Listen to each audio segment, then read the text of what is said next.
سو یہاں پر پاک عشاء کیا گیا ہے, یہاں پر پاک میز سجائی گئی ہے, یہاں پر یہ وقت آ گیا ہے کہ خداوند یسوع مسیح اپنے اس مکاشفہ کو, اپنے اس بھید کو اپنے لوگوں پر واضح کر دے, اسے کھول دے, اسے بتا دے کہ آج جو میں کرنے جا رہا ہوں یہ کیا ہے اور اس کا مطلب کیا ہے. لیکن اہل یہود کے اعتبار سے یہاں پر عید کا وقت ہے اور یہاں پر اسے کہا جاتا ہے عید فصح. کیا کہا جاتا ہے؟ عید فصح کہا جاتا ہے. اور یہ عید فصح کا موقع تھا, عید فصح کا دن تھا, عید فصح کا ٹائم تھا. اور جو فصح کا برہ ذبح ہوتا ہے وہ شام کو نہیں بلکہ وہ دوپہر کو ہوتا تھا. کس ٹائم ہوتا تھا؟ دوپہر کو ہوتا تھا.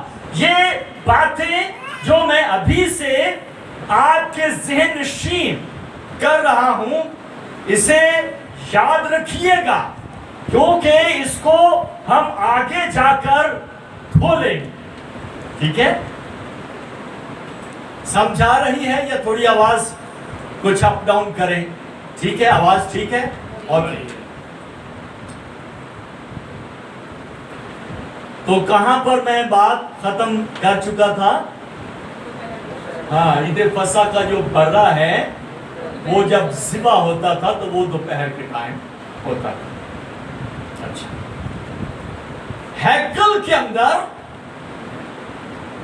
عید فصح کے موقع پر جب برہ ذبح کیا جاتا تھا تو وہ دوپہر کے ٹائم ہوتا تھا, تاکہ جو اگلا ٹائم ہے عید کے منانے کے بعد شام کا, اس میں لوگ عید فصح کی اعتبار سے جو کھانا ہے عشاء کا وہ کھا سکیں. اور اس میں لوگوں کو گنجائش ہوتی تھی تاکہ وہ عید منا کر دوپہر کی ہیکل کے اندر فصح کی قربانی کے ایمان کو دیکھ کر قبول کر کے واپس جائیں اور اپنے اپنے گھروں میں, اپنے اپنے مقام پر یا اپنی اپنی جو جگہ ڈیسائیڈ کی ہوتی تھی وہاں پر جا کر وہ فصح کی عید کا کھانا جو ہے وہ کھائیں. ٹھیک ہے, اور اس اعتبار سے جب یہ سارا معاملہ ہو گیا تو شاگردوں کو بھی یسوع مسیح کے ساتھ یہ فکر لاحق ہوئی کہ اے استاد تو بتا کہ ہم تیرے لیے فصح کا کھانا کہاں تیار کریں. ٹھیک ہے, تو یہ سبب تھا, یہ وجہ تھی کہ شاگردوں کو کھانے کے لیے جگہ ڈیسائیڈ کرنے کے واسطے یسوع مسیح سے بات کرنا پڑی تھی. اور اس اعتبار سے پھر یسوع مسیح نے نشاندہی کی, اس طرح سے تم فلاں گاؤں میں جانا اور وہاں پر تمہیں ایک شخص ملے گا جو پانی کا گھڑا اٹھائے ہوئے جا رہا ہوگا, اور تم اس سے کہنا کہ استاد نے کہا ہے کہ میرے لیے گھر میں فصح تیار کر. اب یہ گھڑے کی جو نشاندہی ہے یہ اس زمانے میں بڑی عجیب تھی, کیونکہ اہل یہود میں جو مرد ہے, آدمی ہے, وہ گھڑا اٹھا کر پانی بھرنے جاتا ہی نہیں تھا. مسئلہ یہ تھا دراصل. اب شاگردوں کو یہ سمجھ کیسے آئی کہ استاد کہہ کیا رہا ہے؟ اگر کسی خاتون کی بات کرے تو سمجھ میں آ جائے, تو وہ کہتا ہے کہ بندہ جو ہے وہ ملے گا تمہیں گھڑا اٹھاتا ہوا پانی کا. تو اب یسوع مسیح جو بھی بات کرتا ہے وہ غیب العلم بات کرتا ہے، اور حقیقت یہ ہے کہ جو کچھ یسوع مسیح کہہ دے ویسا ہی ہوتا ہے۔ آمین آمین۔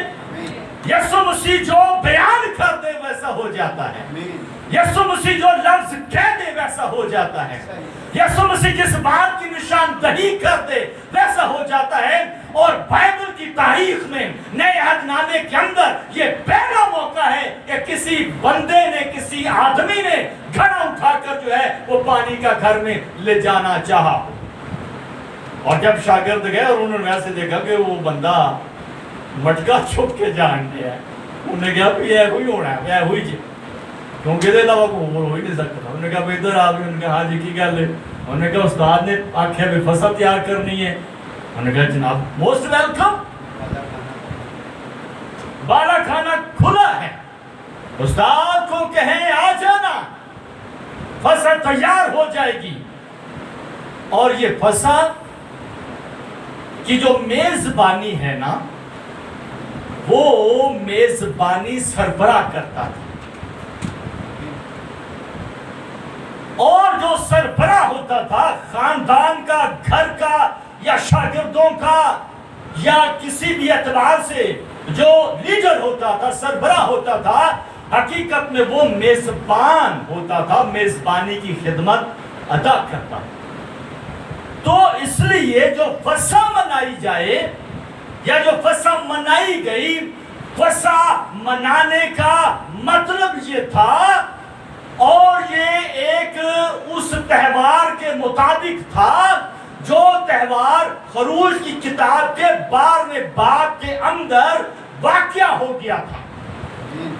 اور فسح کا مطلب تھا کہ وہ بات ہے جس کے اعتبار سے چھڑا دیا جائے، جس اعتبار سے بچا لیا جائے، یا جس اعتبار سے چھوڑ دیا جائے۔